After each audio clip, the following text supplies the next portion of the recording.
Assalamualaikum warahmatullahi wabarakatuh.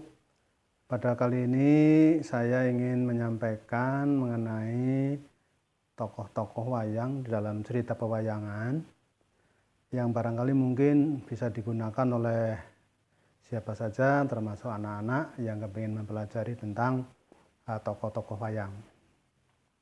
Tokoh-tokoh wayang ing cerita pewayangan iku cacahe jane akeh banget.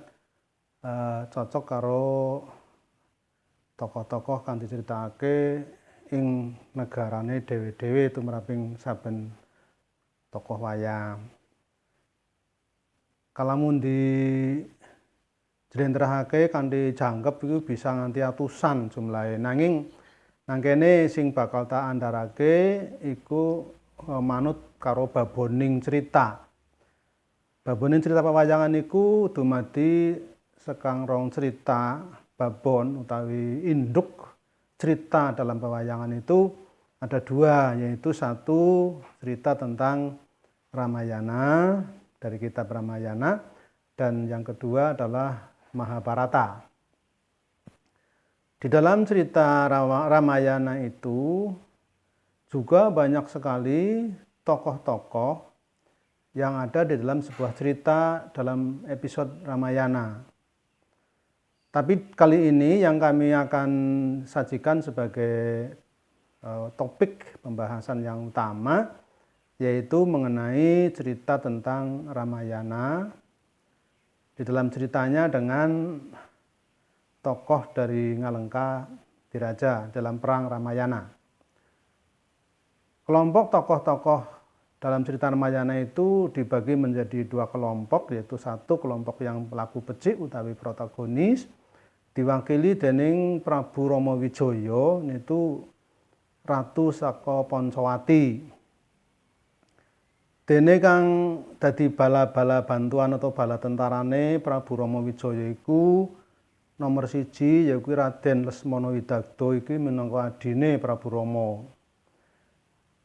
Banjur ana Prabu Sugriwa. Prabu Sugriwa itu sawijining ratu kang awujud wanara utawa kera.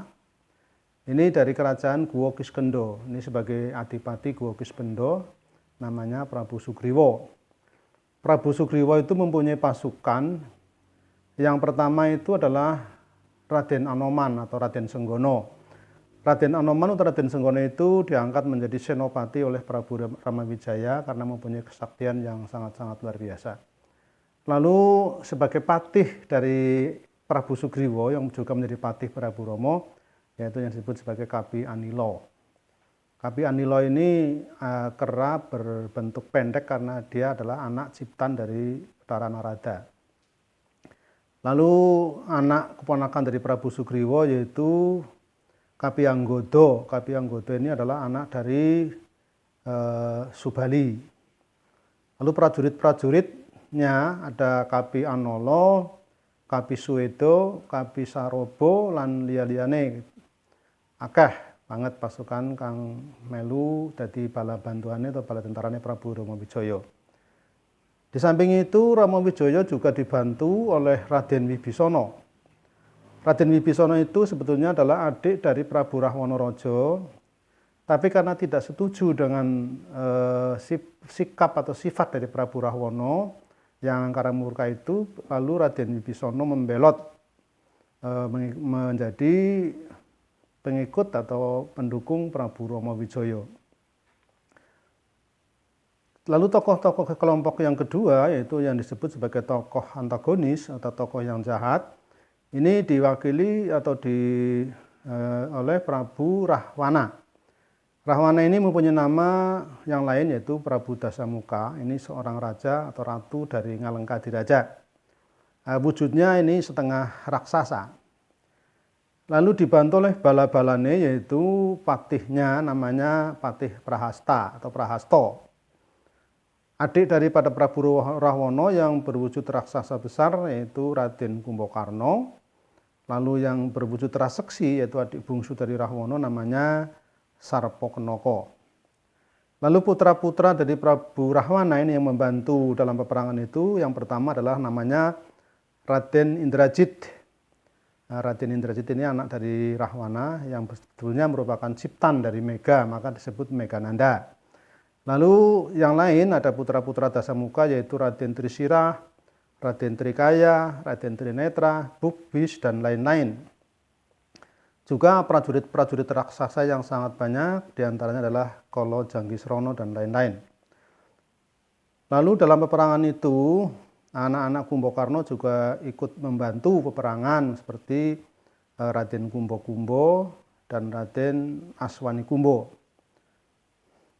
Dene kang njalari peperangan ing antarane Rama Wijaya lan Rahwana iku sabenernya amarga Prabu Rahwana wis gawe rusak ing jagat.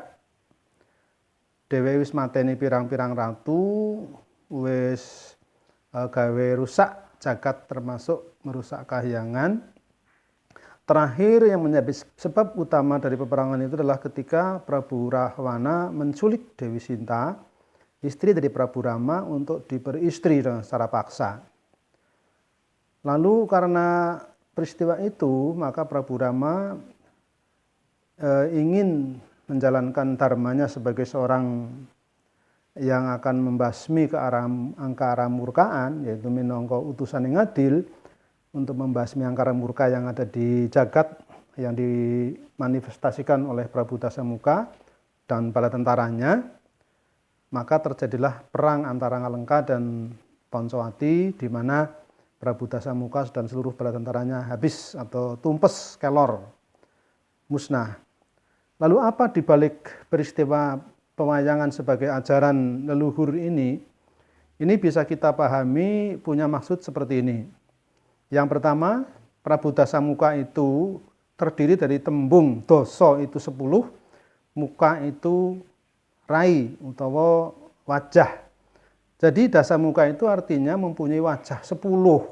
Dalam pengertian agama kita, orang berwajah bermuka 2 itu adalah orang munafik. Nah, padahal ini dasa 10 muka rai, jadi mempunyai muka wajah yang 10 macam. Ini berarti munafiknya itu sudah sangat-sangat di luar kewajaran atau sudah sangat-sangat luar biasa. Kemunifikan dari Prabu Dasamuka. Dasamuka juga mempunyai nama yang lain, yaitu Rahwana. Rahwana itu saka tembung rah, iku artinya darah atau hidup. Wana itu hutan atau alas. Sehingga Rahwana itu artinya adalah darah alasan, utawa uripnya itu hidup seperti orang alasan, ya, orang alas, tidak punya aturan. Urip nganggo sakarepe dhewe, ora nganggo aturan, watake sombong, rakus, drengki, srei, jahil metakil, madon lan seneng mateni wong-wong sing ora cocok utawa dianggap memungsuhi marang Prabu Rahwana. Itu jadi ada orang-orang yang memang mempunyai watak seperti Dasamuka ini, mewakili di dunia ini adalah sebagai golongan orang yang bersifat angkara murka. Sedangkan Rama Wijaya itu sendiri ini terdiri dari tembung rah atau hidup, mawi jaya. Mawi itu dengan atau kelawan, jaya itu artinya luhur atau mulia. Sehingga Rahma Wijaya ini artinya yaitu hidup supaya menjadi luhur atau mulia hidupnya. Maka dalam cerita ini seorang yang kepingin hidupnya mulia atau luhur itu harus mampu membasmi watak daripada yang ada pada diri manusia sendiri, yaitu watak angkara murka atau munafik, atau mempunyai sifat-sifat yang orang seperti orang alas, wong alasan, wong ora duwe aturan, ora duwe tata krama, ora duwe unggah-ungguh, sombong, dengki, sei, itu kudu diilangi saka wataking menungso kang kepengin oleh kawijayan. Jadi itulah makna dibalik nama-nama atau dibalik peristiwa terjadinya peperangan antara Rahma Wijaya atau Rama Wijaya dengan Dasamuka. Jadi sebetulnya ini adalah cerita ini disamping memang dulu kalanya konon katanya juga terjadi, tapi mengandung pesan-pesan moral yang sangat tinggi, yang sangat bagus, cocok dengan agama kita, yaitu bahwa kita harus mengendalikan hawa nafsu, kita dikendalikan oleh hawa nafsu supaya kita menjadi orang yang hidupnya mulia di sisi Allah, baik ketika kita di dunia maupun di akhirat. Itulah makna daripada cerita tentang Ramayana.